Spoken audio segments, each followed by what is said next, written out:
welcome to the Neighborhood Center. My name is Vicky Anderson. I'm Executive Director of the Pawcatuck Neighborhood Center. This evening's guest is Reverend Josua A. McClure. Josh is President of our Board of Directors. Welcome, Josh. Thank you. Thank you. Glad to be here. Great being here. I'm glad you could be here too. Yeah. We're going to talk this evening about issues that pertain to our community and how the PNC services help to address some of those issues. So one of the things, of course, is that we help with basic needs. Right. And we're coming up on October, and the weather has been beautiful.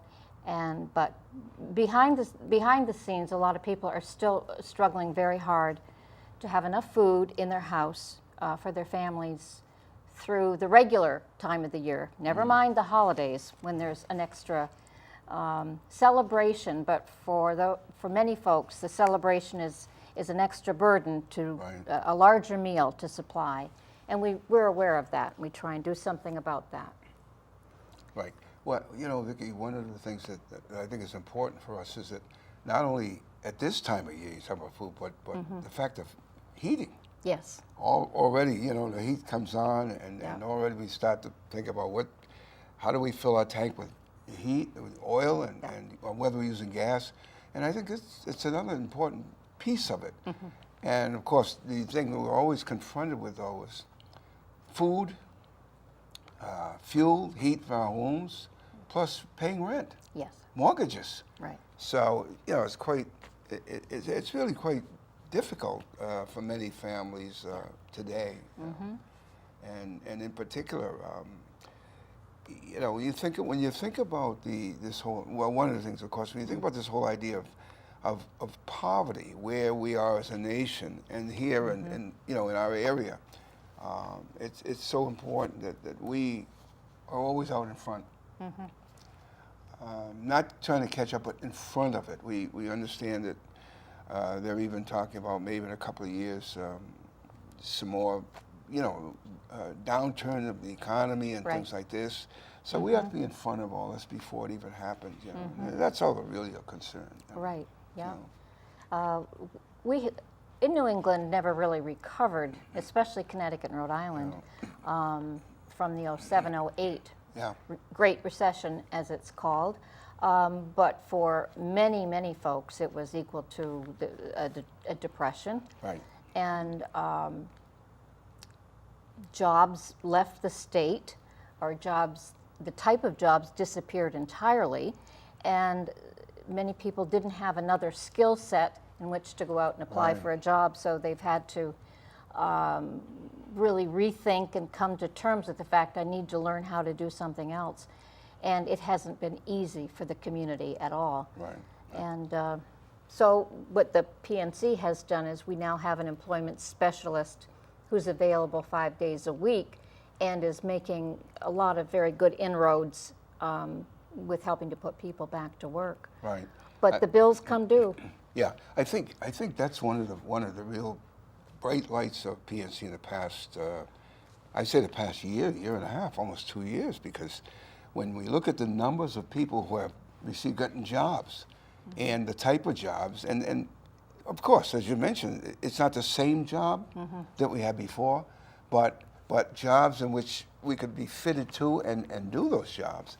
And when you look at the record, I mean, PNC has done a tremendous job in that sense, and I think it's something people need to know about. Yeah. They really need to know that food is a basic thing we do. Yes, it is. We have to make sure people have food. But there are other things that, beside food, and I think the important thing is this. We want to get people to a point where they become able to live in a society and have some sense of being, you know? And so it's not only food, jobs, and all these other things are important. Yeah. And I think it's important for us to really stress that for PNC. Right.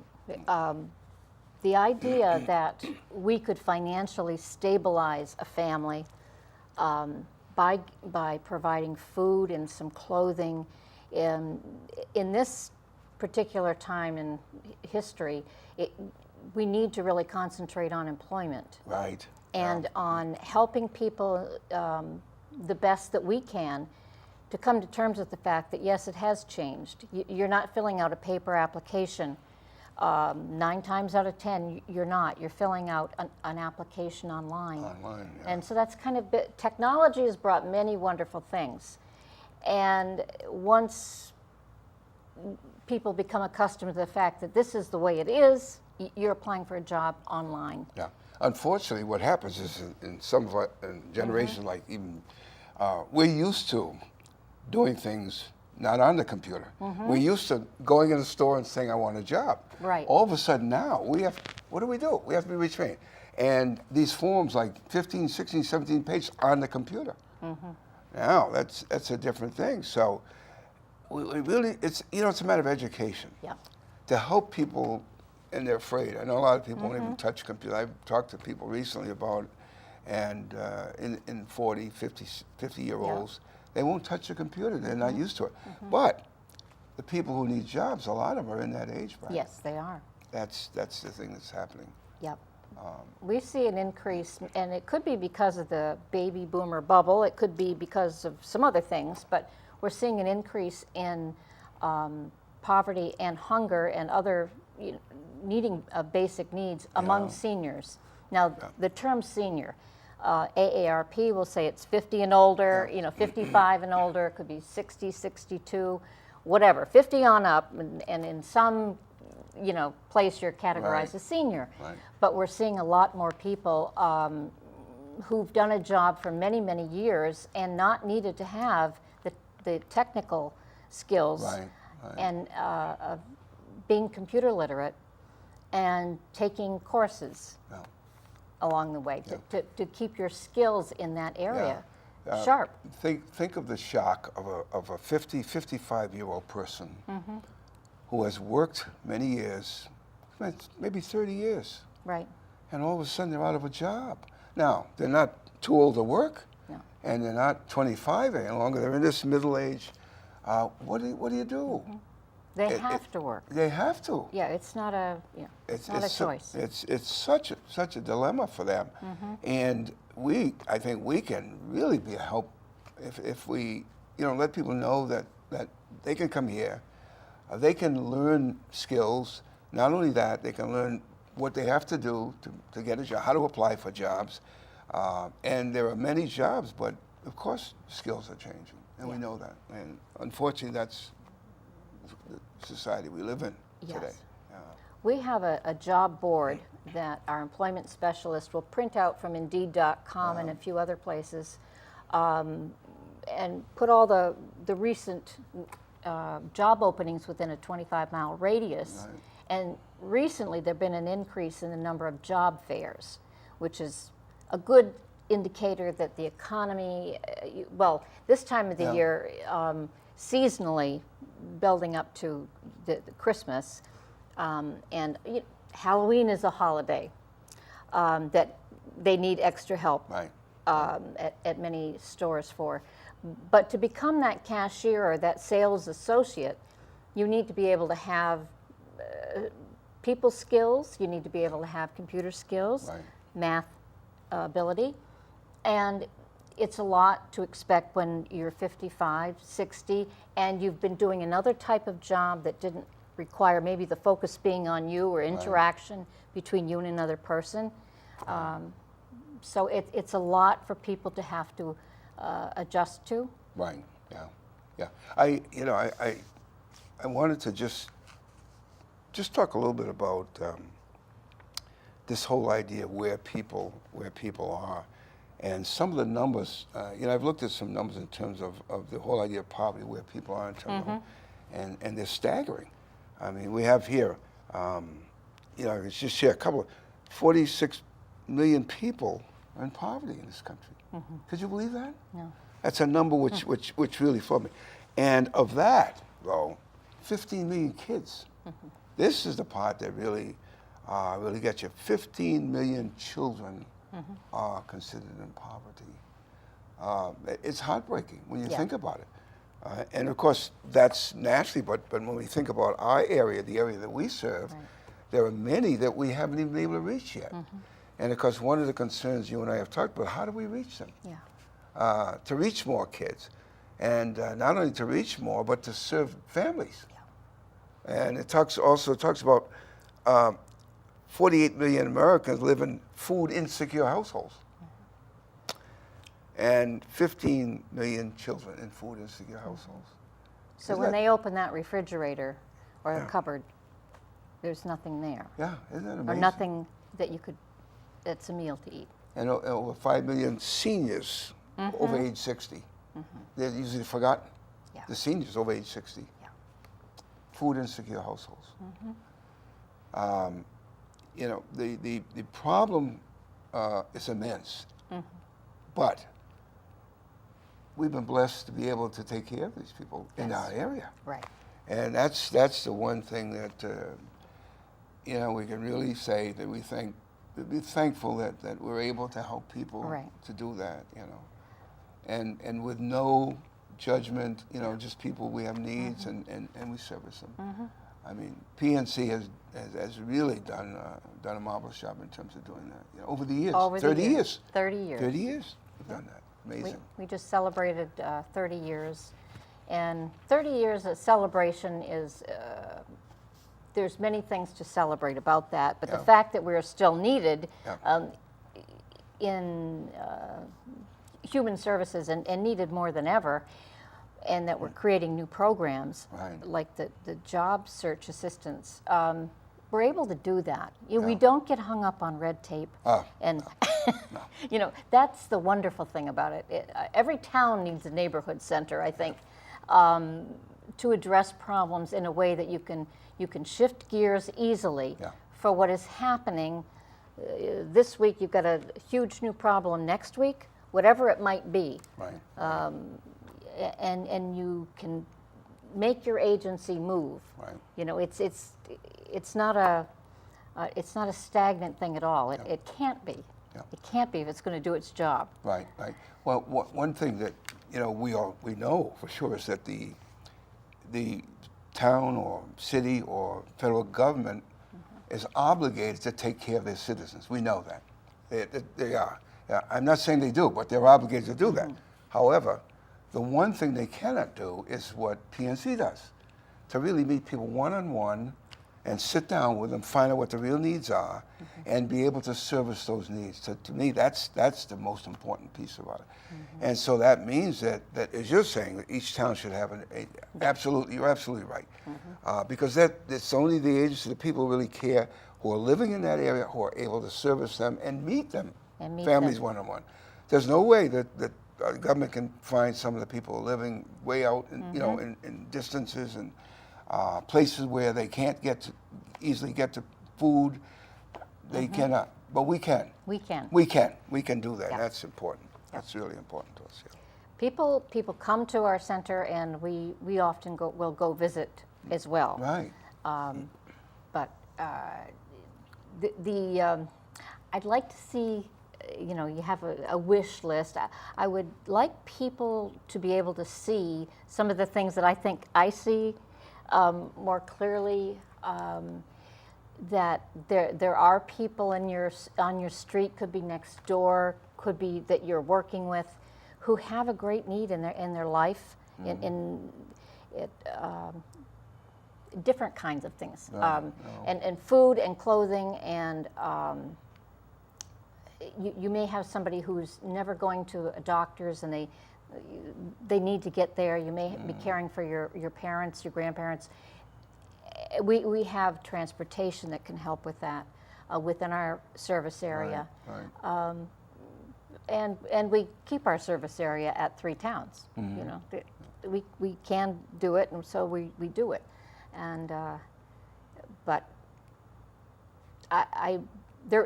it's these statistics that you have, Josh. They're real. They're real, and they're, you know, the unreported numbers, I'm sure. Well, they're numbers. This is the reported numbers. These are the reported numbers, But you know what strikes me as being something we talk about, but it hit me in a different way.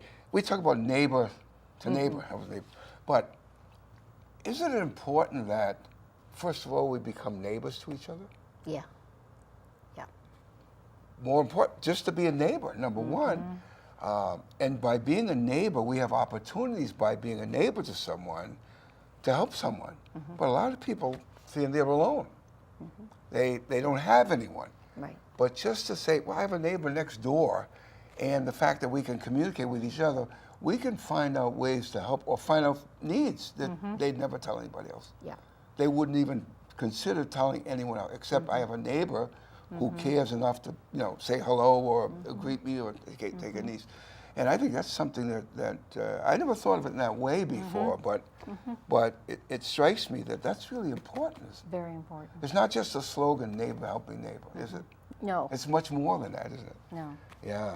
And we have a lot of volunteers who live in our tri-town neighborhood who come in, about 60 per week on a regular schedule come in and they work. And they work with the people who come to us for different types of assistance. They also come to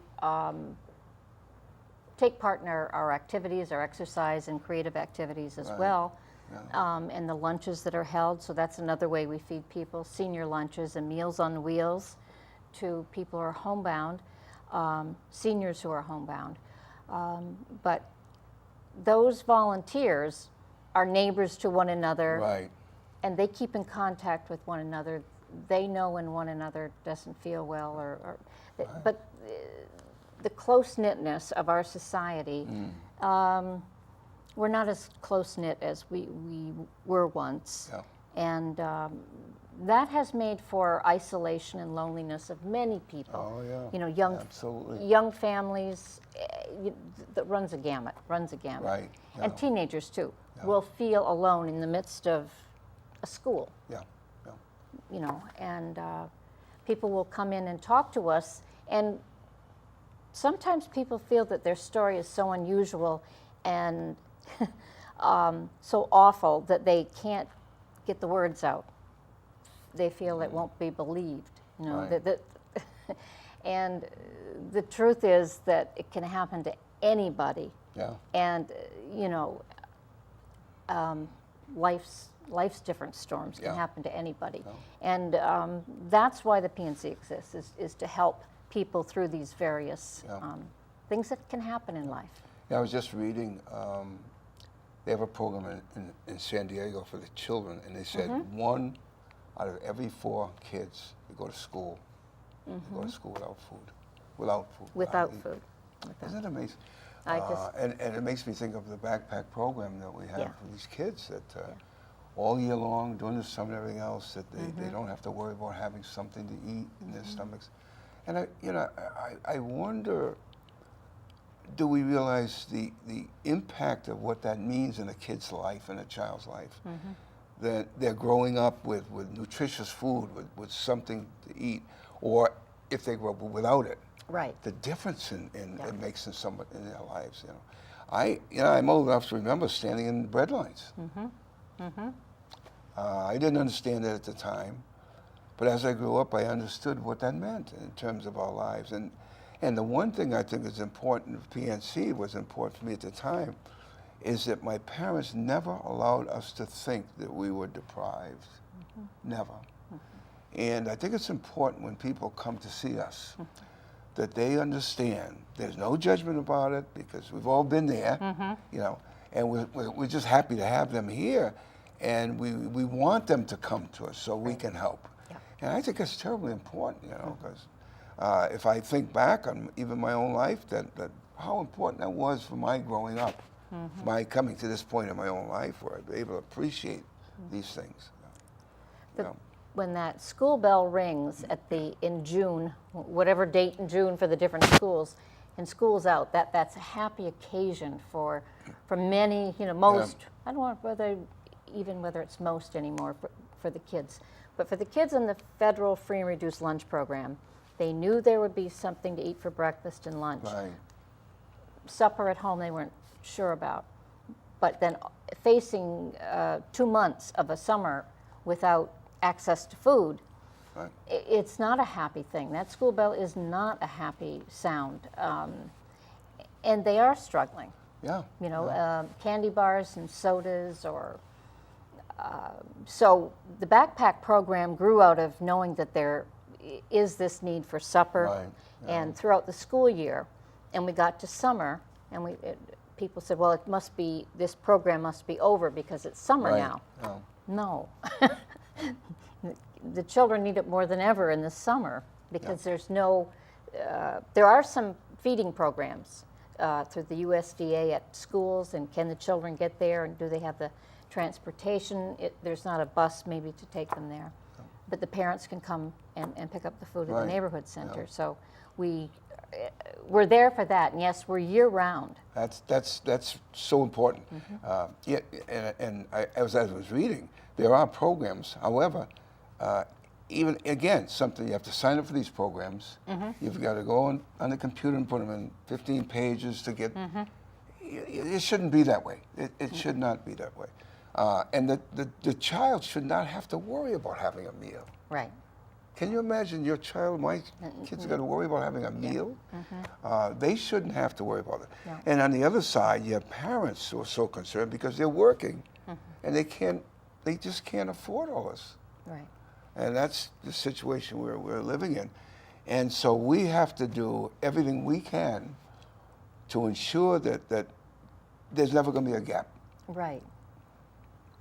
There's not going to be a There's gap not a gap. between the need and between our Yes. being able to fill that need. That's right. That's so important. And you know, looking forward for PNC, that's really one of the things we've talked about, how important that is for us to make sure that there isn't a gap. You know, They talk a lot in social services about safety nets, and we're a safety net, and yet you know that because some people don't come to us or know we're there, or know all of the services, or other places maybe similar to ours, that they fall through. right. And you know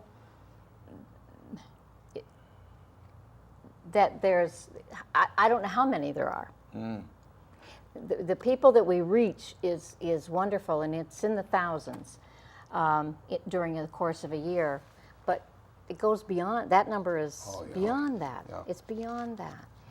And people will say, well, I don't see any poverty in my town. Well, there's somebody waiting on you at a restaurant, perhaps, whose that particular job is their third job. Yeah, yeah. And that the sales associate at a store that you're shopping at, that could be, they're working double shifts. And, you know, it's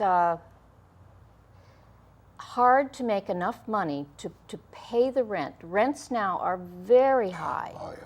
higher than I've ever seen them, ever. And it's not like, say, 30, 40 years ago, you could rent an apartment, a two-bedroom apartment, for $200 or $300. That doesn't No. exist anymore. You're talking $1,000. Yeah. That's Right probably off the bat. That's the low end. That's a low end. That's the low end. $1,000 low end. And then if you have children, and a boy and a girl, and they should each have their separate bedrooms, you're talking astronomical sums of money that my parents would have thought was astronomical. Yeah. We do today also, but that's the type of rent that people are facing, that they have to come up with, you know, first, second, third, and try and find a job that's going to pay that. Yeah. In addition to a car, everything else that goes with it. Transportation. Yes. You know, I wonder if there's a way to really get people to understand what the situation is, because what I have found is many people want to help. I mean, we've had, as you know, we've had tremendous responses in terms of it, but somehow we have to inform them. We have to have a way to really inform them of how they can help. And I think that's one of the things we need to talk about more. How do we inform people, because they want to help? And we have had such great We have. success, and people have come forward. You know, we've set goals for what we want, and eclipse the goal, made way more, because once people find out, they do it. But I think the one thing we have to do is, going forward, is really say, okay, how can we let people know what we do? How can we know how they can help. How can we let them know what PNC does? Right. And all the areas. I mean, we just touched on what? Few. I mean, there's so many other areas that we do in terms of helping a person to become whole Right. in this economy. And if we can help find a way to really get the message out, I think, it only bodes well for the future for not only PNC, but for our clients. It bodes well for them. And that's really going to be important going forward. Well, when Josh and I meet again, which we will do, Yeah. and we'll come back to you again another evening, I think that's what we'll talk Right, about. we'll talk. Yeah, We'll that'd talk be about great. how you can help your neighbor in need, and we'll make Yeah. sure it happens. So Yeah. thank you for coming on Oh, my tonight. pleasure. My pleasure. And we will be doing this again Great. very soon. Great. And we thank you for tuning in, and we'll see you at the Neighborhood Center.